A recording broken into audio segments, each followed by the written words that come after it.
Hello everyone, welcome to my channel. In this video, we will discuss code first approach in Entity Framework Core. Let's start the topic. Before start the main topic, first we have to know about Entity Framework Core and its uses. Entity Framework Core. Entity Framework Core is the latest version of the Entity Framework. Entity Framework Core is a lightweight, extensible, open source and cross-platform version of the popular Entity Framework data access technology. That means it has been designed to be lightweight, extensible and to support cross-platform development as part of .NET Core framework. It has also been designed to be simpler to use and to offer performance improvements over previous version of Entity Framework. Entity Framework Core can serve as an Object Relational Mapper (ORM), enabling .NET developers to work with a database using .NET objects. Let's know about what is ORM. Object Relational Mapping is a technique that enables developer to work with data in object-oriented way by performing the work required to map between objects defined in an application's programming language and data stored in relational data sources. Entity Framework Core is intended to be used with .NET Core applications. However, it can also be used with standard .NET 4.5 plus framework-based applications. Entity Framework Core supports Windows, Linux, Mac operating systems.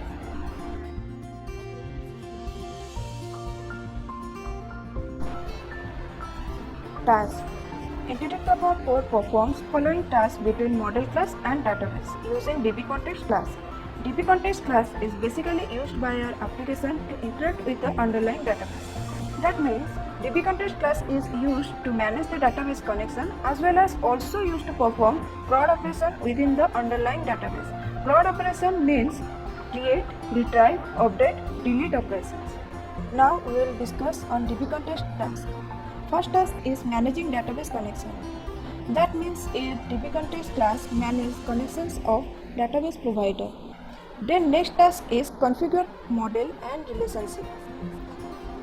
That means this class also manages relationship of database first approach and code first approach. The next task is querying database. It helps in converting LINQ to entities queries to SQL query and sends them to the database. Then next task is configure change tracking. It provides access to information and operations for entity instances this context is tracking. The entity state is changed automatically based on the action performed on the entity. That return states are modified, deleted, unchanged and detached. The next task is caching. It provides first level caching by default. It stores the entities which have been retrieved during the lifetime of a context class. Then next task is transaction management. In Entity Framework Core, the save changes method internally creates a transaction and wraps all insert, update and delete operation under it.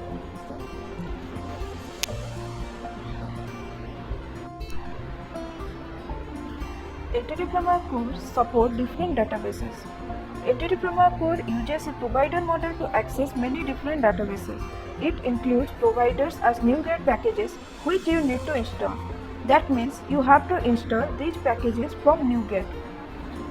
That database providers and the NuGet packages are, I already described the packages and database provider on the screen. You can follow this diagram. On the right hand side I am describing NuGet package and on the left hand side I am describing database provider. The database providers are SQL Server, MySQL, PostgreSQL, SQLite, SQL Compact and in-memory. For SQL Server database provider, we need to install Microsoft.Entity Framework Core.SQL Server. For MySQL, you have to install MySQL.Data.Entity Framework Core. For PostgreSQL, you have to install npgsql.entity framework core.postgresql. For SQLite, you have to install Microsoft.Entity Framework Core.SQLite. For SQL Compact, you need to install Entity Framework Core.SQL Server Compact 440. And for in-memory, you have to install Microsoft.Entity Framework Core.in-memory. But ADO.NET support 3 database providers. Those are SQL Server, OLEDB, ODBC. For SQL Server, we have to install system.data.sql client from NuGet package. For OLEDB, we have to install system.data.OLEDB. For ODBC, we have to install system.data.ODBC. In this diagram, we can see we are writing different objects for different database provider. For example, for connection object, SQL Server database provider using SQL connection, and OLEDB database provider using OLEDB connection, and ODBC database provider using ODBC connection. Same for command object, data reader object, and data adapter object. Here also different objects we are using for different database provider. But in Entity Framework Core, we are using link queue to entities for all database provider. It is very simple and it uses less time for execution. In Entity Framework Core, dbcontext converts link queue to entities queries to SQL query and send them to the database. The dbset class is derived from iQueryable, so we can use link queue for querying against dbset, which will be converted to an SQL query. The main difference is Entity Framework is ORM model, which used link queue to access database, and code is auto-generated, whereas ADO.NET code is larger than Entity Framework. In ADO.NET, developers need to write the data access layer code manually, so that the development time takes more compared to Entity Framework code. The main advantage of using Entity Framework code is it generates code automatically for the model, mapping code, and data access layer. It reduces a lot of time during the development process because in Entity Framework code has great tooling support to maintain data access in a much shorter time. It saves development time. Entity Framework code supports two development approaches. First one is code first, second one is database first. Entity Framework code mainly targets the code first approach and provides little support for the database approach. Because the Visual Designer or wizard for database model is not supported as of Entity Framework Core 2.0. In the code first approach, Entity Framework Core creates the database and tables using migration based on the conventions and configuration provided in your domain classes. This approach is useful in domain-driven design.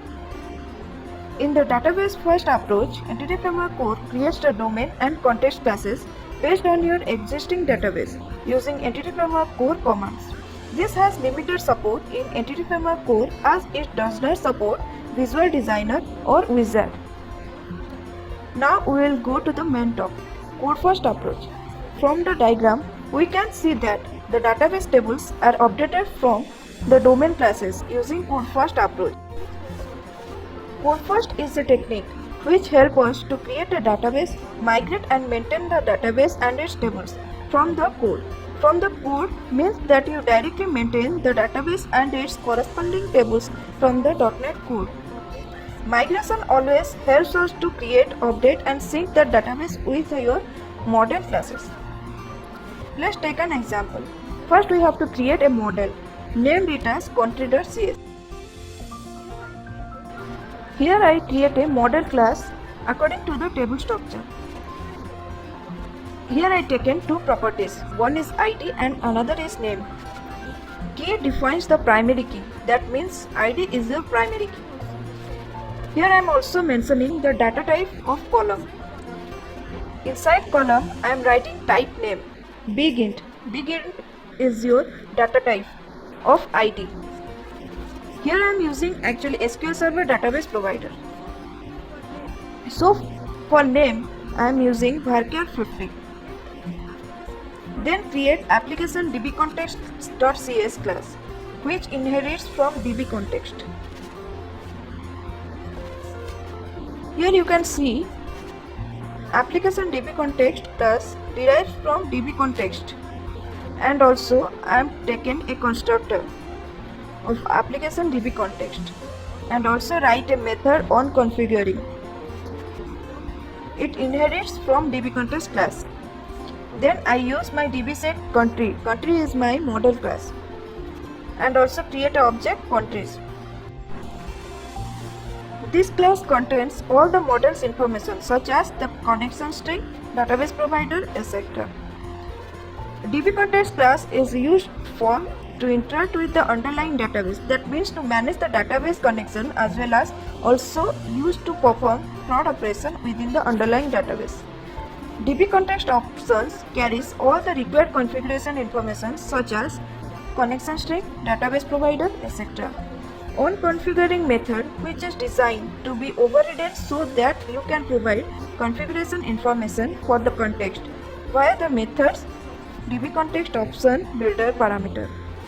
Enable sensitive data logging method enables application data to be included in exception messages, logging, etc.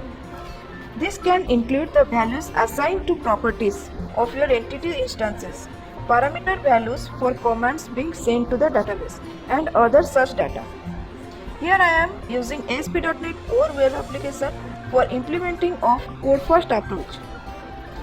First you have to do above setting, model class and DBContext settings.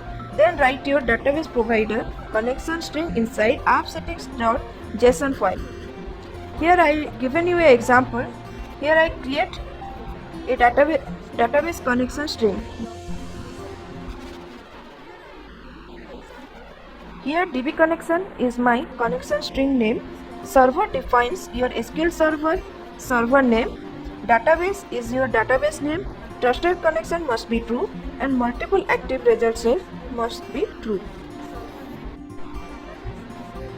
Configure your connection string in DBContext class inside startup.cs class. For example, we have to write services.rDBContext, your DBContext class name inside rDBContext, then create object option. Inside option, you have to mention your database provider, use SQL Server, then inside use SQL Server, you will call your connection string. Here I written already in appsettings.json file, DBConnection is my connection string name. So I directly written configuration.getConnectionString DBConnection. So it will return that connection string. Now we will do migration. Open your package manager console from tools. Then click on NuGet package manager. Then run this command in package manager console. Add migration name. Migration name whatever you can give. After write this code, you just click on enter. After execution of this code, you will see one folder will created inside your solution. That one is migration folder. This command scaffold a migration to create the initial set of tables for your model. When it is executed successfully, then run the update database command. It will apply the new migration to the database. Now you can use SQL Server database to insert, delete and update data. Now you can check your database. Inside database you can see one table for migration is automatically created and another is your model class. That means that model class name country. That table also automatically updated inside your database. In this way, you can implement your Core First Entity Framework Core in ASP.NET Core Web Application. In the next video, I will show you a simple example of Core First Entity Framework Core using ASP.NET Core Web Application. Thank you so much for watching my video. I hope you like my video. If you have any queries and suggestions, then write in my comment box. If you didn't subscribe my channel, please subscribe and press the bell icon. Thank you.